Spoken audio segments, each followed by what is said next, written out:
السلام عليكم ورحمة الله وبركاته، اخواتنا حبايبنا، ازيكم عاملين ايه؟ يا رب تكونوا بخير. اخوكم محمد سعد من قناة حمام في غيتي. كان في ناس بتسأل ان هم عندهم مشكلة في الزغاليل اللي بتطلع زغلول اكبر من زغلول. تمام. المشكلة ديت علاجها سهل جدا. بنعمل كذا حاجة.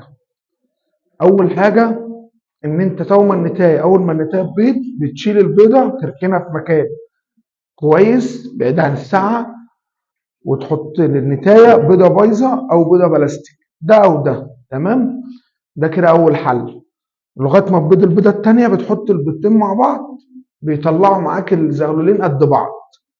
أو في حل تاني بتسيبهم زي ما هو ما بتلعبش فيهم، وربنا يكرمك بيبقى عندك كذا قص بيضين، فأنت بتحاول توفى القصوص السن زي بعض.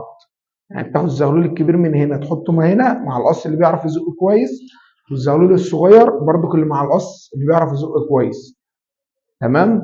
الموضوع سهل جدا وبسيط قوي قوي يعني، وان شاء الله نظبط مع بعض. فاللي عنده اي سؤال احنا تحت امركم في اي حاجه تتخيلوها في مجال الحمام، واستنونا في كل جديد.